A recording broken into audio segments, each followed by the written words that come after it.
किसी भी क्षेत्र की पहचान उसकी भूमि से होती है और छत्तीसगढ़ को समझने के लिए हमें सबसे पहले उसके भूभाग को समझना होगा। तो आइए आज छत्तीसगढ़ के इसी प्राकृतिक विभाजन को गहराई से जानते हैं। देखिए, भौगोलिक रूप से छत्तीसगढ़ का पूरा इलाका एक जैसा नहीं है। इसमें काफी विविधता है। इसी विविधता के आधार पर इसे 4 मुख्य प्राकृतिक प्रदेशों में बांटा गया है। अब सवाल ये है कि ये विभाजन आखिर किस आधार पर होता है। तो इसको ऐसे समझिए, हर इलाके की चट्टानों की बनावट अलग होती है, जमीन कहीं ऊंची तो कहीं नीची होती है, मिट्टी की अपनी खासियत होती है और नदियों के बहने की दिशा भी अलग होती है। बस इन्हीं सब चीजों को मिलाकर किसी भी जगह का एक भौतिक स्वरूप तय किया जाता है। यही इसका वैज्ञानिक आधार है।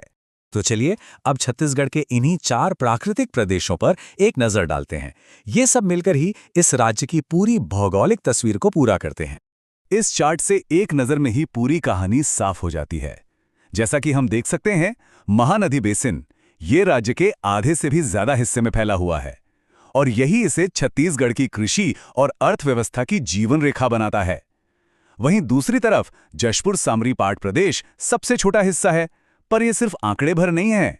ये हमें बताते हैं कि राज्य में संसाधन और जीवन का वितरण किस तरह से हुआ है। अच्छा, अब इन आंकड़ों को और करीब से देखते हैं। महानदी बेसिन का कुल क्षेत्रफल है 68,064 वर्ग किलोमीटर, जो राज्य का लगभग 50.34% है। इसके बाद दंडकारण्य का विशाल क्षेत्र आता है, जो करीब 28.91% हिस्से पर फैला है। फिर पूर्वी बघेलखंड का पठार 16.16% के साथ, और अंत में सबसे छोटा लेकिन बेहद खास जशपुर सामरी पाट प्रदेश, जो सिर्फ 4.59% है। इस पूरी तस्वीर को समझने के बाद अब हम अपना ध्यान छत्तीसगढ़ के सबसे छोटे पर भौगोलिक रूप से सबसे अनोखे क्षेत्र पर केंद्रित करेंगे, और वो है जशपुर सामरी पाट प्रदेश। आज के इस सत्र में हम छत्तीसगढ़ के एक बहुत ही विलक्षण और महत्वपूर्ण भूभाग का अध्ययन करेंगे, जिसका नाम है जशपुर सामरी पाट प्रदेश। हम इसके भौगोलिक स्वरूप को विस्तार से समझेंगे और देखेंगे कि इस क्षेत्र की भू आकृतिक संरचना में क्या विशेष है। तो आइए एक नजर डालते हैं कि आज की हमारी चर्चा किन बिंदुओं पर केंद्रित रहेगी। सबसे पहले हम एक परिचय के साथ शुरुआत करेंगे। फिर हम इसकी भौगोलिक स्थिति और विस्तार को देखेंगे। इसके बाद हम यहाँ की प्रमुख भौतिक विशेषताओं और प्राकृतिक संपदा पर प्रकाश डालेंगे। और अंत में, जो कि बहुत महत्वपूर्ण है, हम इस प्रदेश के मुख्य पाटों और उनके क्रम का विश्लेषण करेंगे। चलिए, तो सबसे पहले इसी प्रश्न से आरंभ करते हैं कि पाट प्रदेश आखिर होता क्या है। देखिए, किसी भी क्षेत्र के भूगोल को अगर समझना है तो उसकी जो विशिष्ट शब्दावली है उसे जानना बहुत आवश्यक हो जाता है। तो देखिए, पाट प्रदेश एक बहुत ही विशिष्ट स्थलाकृति है। आप इसकी कल्पना ऐसे कीजिए जैसे कोई ऊंचा पठार हो, जिसका ऊपरी हिस्सा यानी कि शिखर एक मेज की तरह बिल्कुल सपाट हो, लेकिन उसके जो किनारे हैं वो सीढ़ियों की तरह एकदम तीव्र ढाल वाले हों। यही जो इसकी अनोखी संरचना है, यही इसे दूसरे पठारों से अलग बनाती है। अब जबकि हम पाट शब्द का अर्थ समझ चुके हैं, तो चलिए अब छत्तीसगढ़ के मानचित्र पर चलते हैं और देखते हैं कि यह प्रदेश कहाँ स्थित है और इसका विस्तार कहाँ तक है। अगर आप मानचित्र पर ध्यान से देखेंगे तो आपको जशपुर सामरी पाट प्रदेश छत्तीसगढ़ की उत्तर पूर्वी सीमा पर स्पष्ट रूप से दिखाई देगा। इसकी यही जो भौगोलिक स्थिति है, जो इसे बाकी क्षेत्रों से अलग करती है, वो इसे एक विशेष पहचान भी देती है। अब अगर हम इसके प्रशासनिक विस्तार की बात करें तो ये प्रदेश मुख्य रूप से 3 जिलों में फैला हुआ है। इसमें पूरा का पूरा जशपुर जिला आता है, साथ ही बलरामपुर जिले की सामरी कुसमी तहसील और सरगुजा जिले का मैनपाट क्षेत्र भी शामिल है। और यहाँ एक अत्यंत महत्वपूर्ण भौगोलिक तथ्य है जिसे याद रखना आवश्यक है, कर्क रेखा। जी हाँ, कर्क रेखा ठीक इसी प्रदेश के उत्तरी भाग से होकर गुजरती है और इसका सीधा प्रभाव यहाँ की जलवायु पर पड़ता है। भूवैज्ञानिक दृष्टिकोण से भी ये जानना बहुत जरूरी है कि ये जो जशपुर सामरी पाट प्रदेश है, ये असल में विशाल छोटा नागपुर पठार का ही पश्चिमी हिस्सा है और इसी संबंध के कारण इस क्षेत्र की चट्टानों की बनावट और यहाँ मिलने वाली खनिज संपदा निर्धारित होती है। आइए अब इस प्रदेश की कुछ प्रमुख भौतिक विशेषताओं पर ध्यान केंद्रित करते हैं। इनको हम आंकड़ों के माध्यम से समझेंगे, जिससे इन्हें याद रखना और भी सरल हो जाएगा। अगर हम इसके कुल क्षेत्रफल की बात करें तो ये प्रदेश 6,208 वर्ग किलोमीटर के क्षेत्र में फैला हुआ है। ये आंकड़ा आपको इसके विस्तार का एक स्पष्ट अनुमान देता है। और जब हम इसकी तुलना पूरे छत्तीसगढ़ राज्य से करते हैं तो यह प्रदेश राज्य के कुल क्षेत्रफल का लगभग 4.5% है, यानी 4.5% के आसपास। यहाँ ये बात ध्यान देने योग्य है कि क्षेत्रफल की दृष्टि से ये छत्तीसगढ़ का सबसे छोटा भौतिक विभाग है, लेकिन भले ही ये आकार में सबसे छोटा हो, इसका भौगोलिक और आर्थिक महत्व बहुत ज्यादा है। आइए अब कुछ और मुख्य विशेषताओं को सारणी के रूप में देखते हैं। सबसे पहले इसके उपविभाग।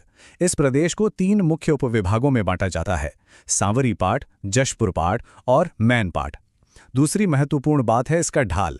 इस पूरे क्षेत्र का ढलान दक्षिण पूर्व दिशा की ओर है। और अंत में यहाँ के शैल समूह। यहाँ आपको अंतर्वेदी, आग्नेय, धारवाड़ और लेटराइट जैसी विभिन्न प्रकार की चट्टानें मिलती हैं, और यही चट्टानें यहाँ की खनिज संपदा का मुख्य आधार हैं। देखिए, किसी भी भौगोलिक क्षेत्र का अध्ययन उसकी प्राकृतिक संपदा को जाने बिना तो अधूरा ही रहता है। तो चलिए अब हम इस प्रदेश के खनिज, मिट्टी, नदियां और यहाँ होने वाली फसलों पर एक नजर डालते हैं। ये पाट प्रदेश कई महत्वपूर्ण नदियों का उद्गम स्थल भी है। इनमें से जो प्रमुख नदियां हैं वो हैं ईब, मैनी और शंख। यही नदियां मिलकर इस पूरे क्षेत्र के अपवाह तंत्र का निर्माण करती हैं। खनिज संपदा की बात करें तो ये क्षेत्र अत्यंत समृद्ध है और इसका सबसे बड़ा खजाना है बॉक्साइट, वही खनिज जिससे एल्यूमिनियम धातु बनती है। अब यहाँ एक रोचक संबंध है। यहाँ प्रमुख रूप से लेटेराइट मिट्टी पाई जाती है और यही मिट्टी बॉक्साइट के निर्माण के लिए सबसे अच्छी मानी जाती है। तो आप देख सकते हैं कि मिट्टी और खनिज यहाँ कैसे एक दूसरे से जुड़े हुए हैं। यहाँ की जो जलवायु है और जो मिट्टी है वो बागवानी फसलों के लिए किसी वरदान से कम नहीं है। यही कारण है कि यहाँ पर टमाटर और लीची जैसी फसलें तो बहुतायत में होती ही हैं। पर एक और दिलचस्प बात यह है कि यहाँ चाय की भी सफलतापूर्वक खेती की जाती है। ये सभी बागवानी फसलें इस क्षेत्र की अर्थव्यवस्था की रीढ़ की हड्डी हैं। अब हम अपने अध्ययन के अंतिम चरण पर आते हैं। इसमें हम इस प्रदेश के अंतर्गत आने वाले अलग अलग पाटों को पहचानेंगे और एक बहुत ही महत्वपूर्ण तथ्य को समझेंगे जो अक्सर परीक्षाओं में पूछा जाता है, वो है इनका पूर्व से पश्चिम की ओर सही क्रम। एक बार फिर से इस मानचित्र को ध्यान से देखिए। इसमें आपको जशपुर सामरी पाट प्रदेश के जो विभिन्न उपक्षेत्र हैं या जिन्हें हम अलग अलग पाट कहते हैं वो दिखाए गए हैं। जैसे कि आप देख सकते हैं जमीर पाट, जारंग पाट, जशपुर पाट और मैन पाट। अब मैं चाहूंगा कि आप इनके पूर्व से पश्चिम के क्रम पर विशेष ध्यान दें, क्योंकि ये बहुत महत्वपूर्ण है। देखिए, सबसे पूर्व में है जमीर पाट। जब हम उससे पश्चिम की ओर बढ़ते हैं तो आता है जारंग पाट। उसके और पश्चिम में है जशपुर पाट और इस क्रम में सबसे पश्चिम में स्थित है मैन पाट। मैं फिर से दोहराता हूं, ये क्रम परीक्षा की दृष्टि से अत्यंत महत्वपूर्ण है। यहाँ एक और विशेष तथ्य नोट करने योग्य है। इन सभी पाटों में जो जशपुर पाट है वो इस पूरे प्रदेश का सबसे बड़ा और सबसे विस्तृत पाट है। तो इस संपूर्ण जानकारी के बाद मैं एक प्रश्न आपके विचार के लिए छोड़ना चाहता हूं। प्रश्न ये है कि इस क्षेत्र की जो ये अनोखी भूवैज्ञानिक संरचना है और यहाँ जो बॉक्साइट जैसी प्रचुर खनिज संपदा है, ये दोनों मिलकर छत्तीसगढ़ के आर्थिक विकास में क्या भूमिका निभाते हैं, इस पर आप विचार अवश्य कीजिएगा। धन्यवाद। आज की हमारी चर्चा का विषय है छत्तीसगढ़ की एक बहुत ही महत्वपूर्ण भौगोलिक संरचना, जशपुर पाट। और इसी के साथ हम इसके खास हिस्से पंडरा पाट का भी एक गहरा विश्लेषण करेंगे। आपको याद होगा, हमारे पिछले सत्र में हमने सामरी पाट की भौगोलिक विशेषताओं को समझा था। तो पाट प्रदेशों की इसी श्रृंखला को आगे बढ़ाते हुए आज हम जशपुर पाट क्षेत्र में और गहराई से उतरेंगे। तो चलिए देखते हैं कि आज की चर्चा का क्रम क्या रहेगा। सबसे पहले हम जशपुर पाट का एक परिचय लेंगे, फिर इसकी भौगोलिक रूपरेखा को समझेंगे। इसके बाद एक विशेष अध्ययन करेंगे पंडरा पाट का और जानेंगे कि ये नदियों के लिहाज से इतना जरूरी क्यों है। और अंत में सभी मुख्य बिंदुओं का सारांश देखते हुए हम अपने अगले विषय की ओर बढ़ेंगे। तो चलिए शुरू करते हैं अपने पहले खंड से। सबसे पहले ये समझते हैं कि जशपुर पाट आखिर है क्या। अच्छा, अब जरा इस नक्शे पर नजर डालिए। यहाँ छत्तीसगढ़ के सभी पाट प्रदेश दिखाए गए हैं। इसमें जो हाईलाइट किया हुआ क्षेत्र है वही है जशपुर पाट। आप देख सकते हैं कि ये प्रदेश का सबसे बड़ा और सबसे लंबा पाट प्रदेश है। इसकी भौगोलिक स्थिति भी देखिए। ये सामरी पाट और छत्तीसगढ़ के मैदानों के ठीक बीच में पड़ता है, जो इसे और भी महत्वपूर्ण बना देता है। तो अगर इसे परिभाषित करना हो तो जशपुर पाट क्या है? देखिए, जशपुर जिले में जो ईब मैनी नदी बहती है उसके उत्तर का जितना भी भूभाग है वो सब जशपुर पाट कहलाता है। इसका एक और स्थानीय नाम भी है जिसे नीच घाट कहते हैं। ये नाम परीक्षाओं के लिहाज से भी काफी महत्वपूर्ण है, इसे जरूर ध्यान में रखिएगा। तो अब जब हमने इसकी पहचान और स्थिति समझ ली है, तो चलिए अब इसकी भौगोलिक रूपरेखा पर विस्तार से बात करते हैं। क्षेत्रफल की बात करें तो ये लगभग 4,304 वर्ग किलोमीटर में फैला हुआ है और ये आंकड़ा इसे प्रदेश का सबसे बड़ा और सबसे लंबा पाट प्रदेश बनाता है। सोचिए, इतने बड़े क्षेत्रफल का इस पूरे क्षेत्र की जलवायु और पारिस्थितिकी पर कितना गहरा प्रभाव पड़ता होगा। और इसकी औसत ऊंचाई समुद्र तल से करीब 275 से 500 मीटर के बीच है। ये ऊंचाई ही इसे अपने आसपास के मैदानी इलाकों से एक अलग भौगोलिक पहचान देती है। चलिए अब जशपुर पाट की कुछ मुख्य विशेषताओं पर एक नज़र डालते हैं। इसका विस्तार बगीचा, जशपुर, कुनकुरी और पत्थलगांव तहसीलों तक है। यहाँ की जो प्रमुख चट्टान है वो ग्रेनाइट है और इसी वजह से यहाँ बॉक्साइट खनिज प्रचुर मात्रा में मिलता है। यहाँ की एक बहुत ही प्रसिद्ध घाटी है लोरो घाटी, जो अपने फूलों की वजह से जानी जाती है। और अगर हम मुख्य नगरों की बात करें तो जशपुर नगर और कुनकुरी इसी क्षेत्र में आते हैं। तो ये तो हुई पूरे जशपुर पाट की बात। अब हम इसी विशाल क्षेत्र के भीतर एक बहुत ही विशिष्ट स्थलाकृति पर अपना ध्यान केंद्रित करेंगे, जिसका नाम है पंडरा पाट। तो पंडरा पाट के बारे में जो मुख्य तथ्य हैं वो जान लेते हैं। सबसे पहले इसकी स्थिति। ये जशपुर पाट के उत्तर पूर्वी भाग में है और जाहिर है जशपुर जिले में ही आता है। और इसकी ऊंचाई है 1123 मीटर, मतलब ये अपने आप में काफी ऊंचा भूभाग है। लेकिन क्या सिर्फ इसकी ऊंचाई ही इसे खास बनाती है? असल सवाल तो ये है कि पंडरा पाट का वास्तविक भौगोलिक महत्व क्या है, और इसी सवाल का जवाब हमें इसके सबसे जरूरी पहलू की ओर ले जाएगा। और वो जवाब जुड़ा है नदियों से। जी हां, पंडरा पाट का सबसे बड़ा महत्व है नदियों के उद्गम स्थल के रूप में। चलिए इसे और विस्तार से समझते हैं। दरअसल पंडरा पाट एक जल विभाजक के तौर पर काम करता है। अब इस तालिका को देखिए, यह बहुत महत्वपूर्ण है। यहाँ की खुर्जा पहाड़ी से निकलती है ईब नदी और बचना चोटी से उद्गम होता है कन्हार नदी का। यही वो सबसे महत्वपूर्ण तथ्य है जो पंडरा पाट को भौगोलिक दृष्टि से इतना खास बना देता है। तो ये थी पंडरा पाट की कहानी। चलिए अब तक हमने जो भी समझा है उसे एक बार संक्षेप में दोहरा लेते हैं और फिर देखेंगे कि हमारी अगली मंजिल क्या होगी। तो आज के सत्र के मुख्य बिंदु क्या रहे?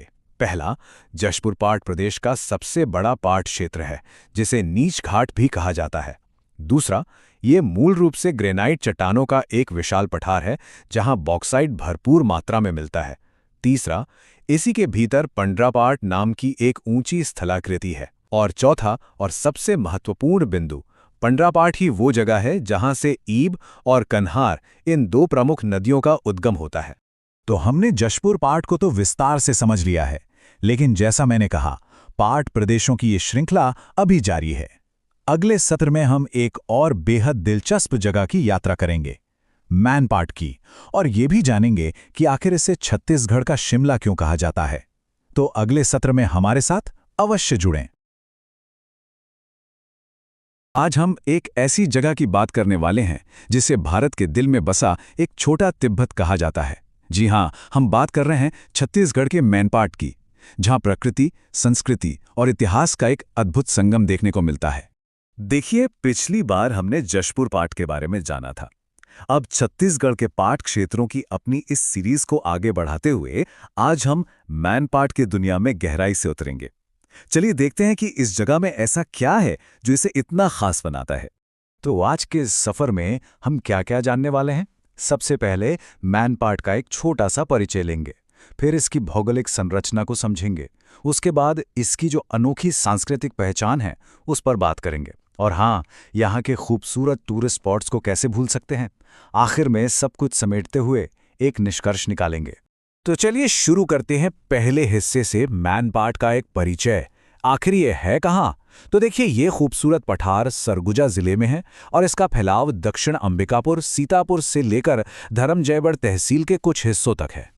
अब बात करते हैं उस चीज की जो मैनपाट को मैनपाट बनाती है, उसकी भौगोलिक बनावट, मतलब इसका फिजिकल लैंडस्केप कैसा है।